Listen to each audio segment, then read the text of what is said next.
क्या आप इतिहास के एक ऐसे अनकह राजा की कहानी सुनना चाहेंगे जो तलवार भी चलाते थे और वीणा भी, जिन्होंने दुर्ग भी बनवाए और ग्रंथ भी लिखे। हम जिनके बारे में बात कर रहे हैं ये है राणा कुंभा, मेवाड़ के महान शासक जिनके शासन में इतिहास ने स्वर्णिम पन्ने लिखे। राणा कुंभा सिसोदिया वंश के राजा मोकल के पुत्र थे और इनका पूरा नाम कुंभकर्ण सिंह था। राणा मोकल के बाद सन 1433 ईस्वी में 16 वर्ष की अल्प आयु में राणा कुंभा मेवाड़ के सिंहासन पर बैठे। राणा कुंभा न सिर्फ एक कुशल राजा थे बल्कि वो एक पराक्रमी योद्धा भी थे।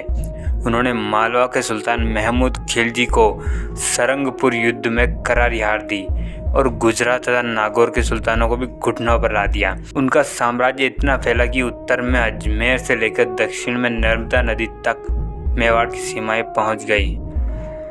राणा कुंभा ने सिर्फ युद्ध नहीं लड़े, उन्होंने इतिहास रचा। उनके द्वारा बनाए गए कुंभलगढ़ किले की दीवार ग्रेट वॉल ऑफ चाइना के बाद विश्व की सबसे लंबी दीवार है तथा चित्तौड़ में बना विजय स्तंभ आज भी उनकी विजय की गाथा सुनाता है। क्या आप जानते हैं राणा कुंभा एक संगीतज्ञ और विद्वान भी थे। वे संस्कृत, अरबी आदि भाषाओं के विद्वान थे। उन्होंने संस्कृत में संगीत राज तथा रसिक प्रिया जैसे ग्रंथ लिखे। उनका दरबार विद्वानों, कवियों और कलाकारों से भरा रहता था। इतिहास में राणा कुंभा जैसे राजा बहुत कम हुए जो तलवार और तंत्र दोनों में माहिर हो।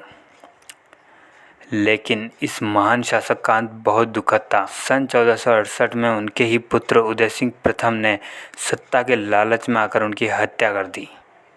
निष्कर्ष, राणा कुंभा केवल मेवाड़ के नहीं बल्कि पूरे भारतीय इतिहास के महान शासकों में से एक हैं।